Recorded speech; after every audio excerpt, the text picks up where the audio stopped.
पहली बात तो ये। दूसरी बात, आपने भारत की बात की। भारत जो कुछ कर रहा है वो कर रहा है, हम उसका हाथ रोक नहीं पा रहे हैं। ये एक अच्छी बात हुई कि यूरोपीय पार्लियामेंट में बात हुई, पार्लियामेंट में कमेटी में बात हुई। यूरोपीय पार्लियामेंट में पहले बहस हो चुकी है और उस बहस को मंतकी अंजाम तक पहुंचाने के लिए भारत ने बहुत काम किया। इतना बड़ा काम किया कि वहाँ रायशुमारी रुक गई, वोटिंग रुक गई उस रेजोल्यूशन पर जो पार्लियामेंट में पेश हुई थी। अब ये डिसइंफो लैब गई है। डिसइंफो लैब में बहुत चीज़ें हैं, बहुत तगड़ी चीज़ें, बहुत अच्छी बातें हैं।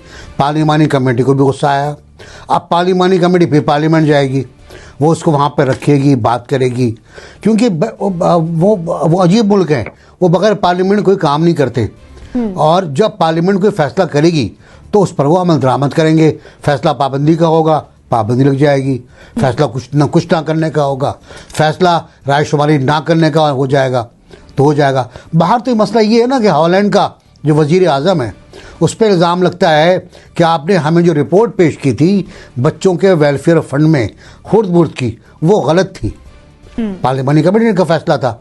तो उसने बतौर मतलब अपनी ज़िल्लत महसूस करते हुए ना सिर्फ खुद इस्तीफ़ा दिया, हुकूमत को इस्तीफ़ा दिलवाया और उसकी असम्बली जिसमें उसकी अक्सरियत थी वो डिज़ोल्व की। अब वहाँ अगले महीने इंतखाबात हैं। तो एक मेयार वो है, एक मेयार हमारा है कि हम एक पार्टी के होते हुए भी दूसरी पार्टी को वोट देते हैं।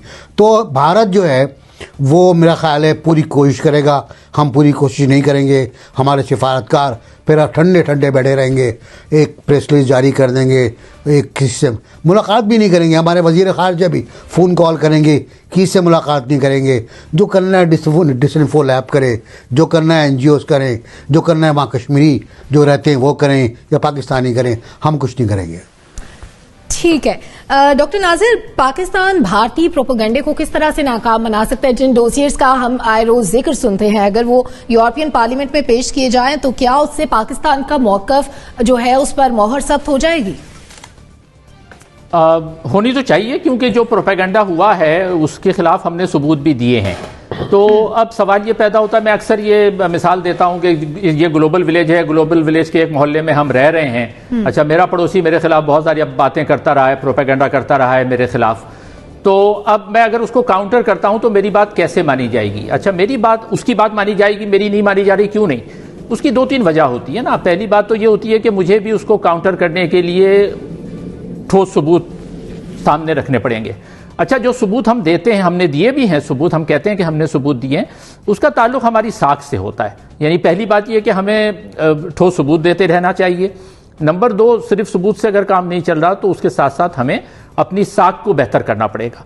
और क्योंकि मैं क्यों ये कह रहा हूं, इसलिए कि अगर कहीं से कोई सबूत आता है और अगर जो सबूत देने वाला है उसकी साख स्ट्रांग नहीं है, मजबूत नहीं है, तो उन सबूतों पर यकीन नहीं किया जाता। तीसरी बात यह कि पड़ोसियों से ताल्लुकात बेहतर होने चाहिए। जिस महल्ले में मेरे खिलाफ बातें मेरा पड़ोसी कर रहा है, अगर मेरे महल्ले में मेरे ताल्लुकात अच्छे हैं तो वो जिनसे मेरे ताल्लुकात अच्छे हैं वो उस मेरे पड़ोसी की बातें नहीं मानेंगे। लेकिन असल में हो क्या रहा है? होता यह है कि हम कहते तो हैं लेकिन दुनिया क्यों नहीं मानती मतलब जो हकीकत जो होती है कि उसामा बिन लादेन हमारे यहाँ से बरामद होता है, मुल्ला मंसूर अख्तर जो है वो हमारे यहाँ ड्रोन से मारा जाता है, एमल कासी हमारे यहाँ से गिरफ्तार होता है, जमातुद दावा के लोगों को हमें सजा देनी पड़ती है, वो भी FATF में जाने के बाद उनके कहने पर। तो जब ये सूरत हाल होती है तो हमारी जो साख है वो मुतासिर होती है। दूसरी बात यह कि वो अपनी साख कैसे बेहतर कर लेते हैं, इसका आपका ताल्लुक माशी सूरत हाल से भी है। अब देखें, आज की खबर है कि भारत ने जो है वो नेपाल और बांग्लादेश को वैक्सीन फराहम कर दी है, वहां पर वॉलंटरीली वो देने के लिए। हम अपने लोगों को भी वैक्सीन नहीं दे पा रहे हैं। तीसरी बात, ताल्लुकात हमारे पड़ोसियों से कैसे बेहतर होंगे? देखिए, हमारे 6-7 पड़ोसी हैं ना, वैसे तो गांव में सैकड़ों लोग रहते हैं, लेकिन 6-7 पड़ोसी हमारे अफगानिस्तान, ईरान, सऊदी अरब, बांग्लादेश को लेने जरा दूर है, मुत्तहिदा अरब अमारात है, और भारत तो हमारा है ही मुखालिफ। तो ये 6-7 जो मैंने पड़ोसी गिनाए हैं, अगर इनसे मेरे ताल्लुकात अच्छे हों तो लोग हमारी बात सुनते हैं। अब सूरत हाल ये कि ये 6 के 6 हमारी बात सुनने पे तैयार नहीं है। सऊदी अरब हमारी नहीं सुनता, UAE मुत्तहिदा अरब अमारात ने हमारे वीज़ों पर पाबंदी लगाई हुई है, अफगानिस्तान से हमारे ताल्लुकात कशीदा रहते हैं, ईरान से हम ताल्लुकात बेहतर नहीं कर पाए। तो जब ये बांग्लादेश से भी हमारे ताल्लुकात ठीक नहीं है, तो ये हमारी खारजा पॉलिसी की नाकामी है।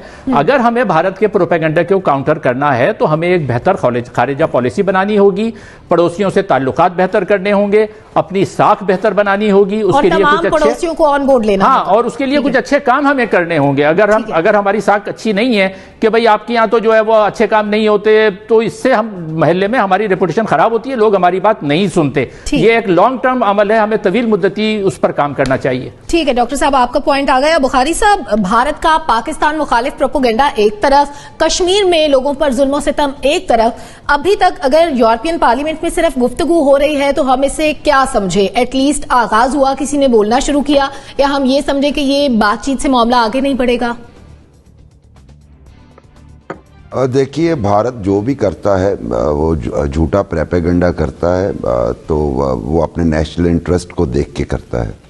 हमें ये सोचना चाहिए था कि हमारा नेशनल इंटरेस्ट क्या है, और वो अगर प्रोपेगेंडा कर रहा है तो हमें, चूंकि हम आर्च राइवल तो हैं, इसमें तो कोई शक वाली बात नहीं, तो वो प्रोपेगेंडा तो करेंगे। जवाबी तौर पे हमने क्या किया इतने सालों में, उसका जवाब तो मुझे, जब मैं आखिरी मेरा फॉरेन टूर जो था वो 2014 में था, और मैं अमेरिका, यूके और नसीम भाई बैठे हैं, ये तईद करेंगे, दुबई और जितने मीडिया हब्स हैं और जितनी बड़ी मीडिया ऑर्गेनाइजेशंस हैं, वहाँ पे नंबर 1 तो आपको नज़र आएगा कि इंडियन लॉबी का बहुत ज़्यादा इन्फ्लुएंस है। यहाँ तक कि कारगिल वॉर के दौरान अगर इश्तिहारात छप सकते हैं गार्डियन में फुल पेज के, और उसमें बड़े नेगेटिव वर्ड्स पाकिस्तान आर्मी के बारे में इस्तेमाल किए गए, तो आप ये अंदाज़ा कीजिए कि कितना ज़्यादा इन्फ्लुएंस है। एक तरफ तो मीडिया चूँकि एक है पावर और प्रोपेगेंडा मशीन है, इंडिया उसको बड़े अच्छे तरीके से इस्तेमाल कर रहा है। अनफॉर्चुनेटली हम उसे कर सकते थे, क्योंकि यहाँ पे जब वॉर ऑन टेरर के बाद इंटरनेशनल मीडिया का फोकस हुआ और हमारे मीडिया के बहुत सारे दोस्त काम जब उनके लिए करना शुरू हो गए, तो सबसे पहले तो हमने उन दोस्तों को दबोचा, भाई तुम उनके लिए काम क्यों कर रहे हो, डिस्करेज किया, जिसकी वजह से हमारा इन्फ्लुएंस कम हो गया। दूसरी बात, वही डिप्लोमेसी की गुर्बत जो है हमारे यहाँ, जो मुफलस पन है खारजा पॉलिसी में, वो हमेशा हमारे आड़े आता रहा। और हमारे जो हैं साहब बहादुर लाट साहब, उनको मैं क्या नाम दूं, वो स्वाए कल्चरल इवेंट्स के और बाकी आईडी कार्ड और नाइकॉप वगैरह के, इसके अलावा कोई काम नहीं करते, मतलब देखने की चीज़ है। अब ये जो यूरोपियन पार्लियामेंट में इशू उठा है, ये डिसइंफो लैब को क्रेडिट जाता है, तो अगर ये आवाज़ उठी भी है तो उन्हीं को क्रेडिट देना चाहिए। और ये वो मौका है कि एक सिरे को पकड़ के अगर हुकूमत अभी भी चले तो इस प्रोपेगेंडे को बड़ा अच्छे तरीके से काउंटर कर सकती है। उसके लिए मीडिया लॉबिस्ट जो हैं उनकी हिदमात हासिल की जानी चाहिए। नासिर भाई बैठे हैं, ये बड़ी अच्छी स्ट्रेटजी बना के दे सकते हैं हुकूमत को, तो नासिर भाई से रब्ता करें और बाकायदा इसके लिए कैंपेन्स होती हैं। अनफॉर्चुनेटली हमने कभी नहीं की। ठीक। अच्छा ब्रिगेडियर साहब, हमें इस वक्त प्रॉक्सी वॉर का सामना है, हमें फॉल्स फ्लैग ऑपरेशंस का सामना है, हमारे बॉर्डर सेफ नहीं है, हमारे साथ बहुत सारे मसाइल इंडिया की वजह से हैं। हम ये तमाम मसाइल किस तरह से दुनिया के सामने रखें, कैसे अपनी बात समझाएं? देखें, इसमें सबसे बड़ी प्रॉब्लम यह है कि हमारे तमाम what ever happen from Indian sides, वो हम एक हफ्ता 10 दिन के लिए बहुत ज्यादा बात करते हैं, उसको मैयर भी करते हैं, then we forget, but we don't follow up. चाहे प्राइम मिनिस्टर पाकिस्तान की स्पीच दे लें यूनाइटेड नेशंस के बाद, जितनी अच्छी की, जितना उन्होंने इमेज क्रिएट किया, what happened? No follow up. तो आपको अभी आपने डोजर दिया, DGISPR ने, फॉरेन मिनिस्टर ने डोजर दे दिया, व्हाट एल्स? सो अगर यूरोपियन पार्लियामेंट में ये चीज आई है और उनको क्रेडिट हम दे रहे हैं, वेयर इज आवर पार्लियामेंट? हमारे पार्लियामेंटेरियन ने क्यों नहीं इतनी इंपॉर्टेंट इंफॉर्मेशन को, जिसमें आप देखेंगे 15 साल से उन्होंने कितनी इन्वेस्टमेंट की हुई है ये EU डिसइंफो लैब के लिए, और उसके बाद वो किस तरीके से उन्होंने माइंड पॉल्यूट कर दिए। वाई जब हम कहते हैं कश्मीर की बात, हमारी आवाज कोई नहीं सुनता, बलूचिस्तान की बात करते हैं, हमारी बात कोई नहीं सकता, टेररिज्म की बात करते हैं कि we are victim of terrorism, हमारी कोई बात नहीं करता। इंडिया कहता है पाकिस्तान से ये लोग उधर जा रहे हैं, वो बात मान ले, बिकॉज उन्होंने इस पर वर्क किया है। It's a part of 5th generation war, जो आजकल वी अंडरस्टैंड के we are already under attack, और नैरेटिव एनिमी के जो हमारी अपोजिशन में लेके चल रही है, ये बहुत बड़ा नुकसान है। अब हमें देखें, इसके लिए ये चाहिए कि हमें अपनी स्ट्रेटजी बनानी चाहिए। आपको कश्मीर कमेटी है, वो आपकी किधर है? उनमें मेंबर वो डाले जाते हैं जिनको बोलना भी नहीं आता, उनको पता नहीं कश्मीर प्रॉब्लम क्या है। लाइकवाइज आपके जो सेनेट में हैं और आपके पार्लियामेंट में, उनको कमेटी बनाएं, उनके मेंबर्स को लें, इनको भेजें, लोग इनको सुनते हैं। वहां पर डेमोक्रेटिक पावर्स की वैल्यू है। तो अगर आपके पार्लियामेंटेरियन बाहर जाते हैं और आपके foreign minister how many time you're been abroad, चाहे वो कोविड की बजाय उससे पहले भी देखें, टेलीफोन में बात कर ली, यहाँ बात कर ली, नोबडी लिसन्स। आपके 5 परमानेंट मेंबर्स हैं, 10 नॉन परमानेंट मेंबर्स हैं। You have to reach to them, you have to tell them what is happening in Kashmir, in Pakistan. हमें किस तरह इंडिया ग्लोबल टेररिज्म कर रहा है, हमें किस तरीके से 5th जनरेशन में अटैक किया हुआ है, हमारे नैरेटिव लेके चल रहा है, हमें डिस्टेबलाइज करना चाह रहा है।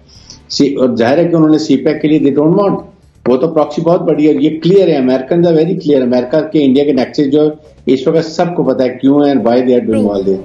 इसलिए हमें अपना केस बिल्ड करने के लिए we have to move out, we have to fan out to the world. और अगर नहीं जा सकते तो वर्चुअल कॉन्फ्रेंस करें, लेकिन जरूर करें ताकि आपको नुक्ता नज़र समझे और फिर आपकी बात को माना जाए। ठीक है नसीम सिद्दीकी साहब, क्या खारजा पॉलिसी में तब्दीली मसले का हल है या ईंट का जवाब पत्थर से दें तो मसला हल होगा? आखिर करना क्या पड़ेगा? सबसे पहले तो मैं एनबीसी के लिए ब्रेकिंग न्यूज़ है कि इनका प्यारा कॉमरेड जो मुबशर बुखारी है, ये मेरे लाहौर के ज़माने का क्लास फेलो है और जमहूरियत की बहाली के लिए हमने शाना बशाना तहरीकों में हिस्सा लिया था। मैं मुबशर बुखारी की बात से ही आगे बढ़ाऊंगा। मुबशर ने बिल्कुल सही कहा कि ये लॉबिंग की बात है। अगर आप अमेरिकन सेनेट में चले जाए, बरतानिया में चले जाए, इंडियन लॉबिंग बहुत बेहतर है। हमारा तो एक वक्त था कि हमारे वजीरे खारजा ही नहीं थे, पूरी हुकूमतों का दौर ख़त्म हो गया, तो हम किसी चीज़ को कैसे डिफेंड करेंगे? हालांकि हमारी ब्रिटिश पार्लियामेंट के अंदर आप देखें कि पाकिस्तानी निजात कितने लोग मौजूद हैं, यूरोपियन पार्लियामेंट में हमारे लोग मौजूद हैं, लेकिन उनको खिलाने वाला कोई नहीं है। हमारी सफारतकारी बहुत कमज़ोर है, अभी भी कमज़ोर है। हमने जो कश्मीर कमेटी के चेयरमैन बनाते रहे हैं, उन्हें क्या है, उन्होंने दुनिया में जाके क्या बात की है, उनकी बात कौन सुनता? अब ये मौलाना फजलुर रहमान इतना अरसा कश्मीर कमेटी के चेयरमैन रहे, इन्होंने क्या खिदमात अंजाम दी? या अगर ये बाहर जाएंगे यूरोप या अमेरिका में तो इनको कौन सुनेगा? ब्रिगेडियर साहब की बात बिल्कुल सही है कि हमारे वाइब्रेंट लोग होने चाहिए, इंटेलिजेंट लोग होने चाहिए जो केस को अच्छी तरह पेश करें। अगर हमारा केस ही कमजोर पेश होगा तो हम जीतने की उम्मीद कहाँ रखें?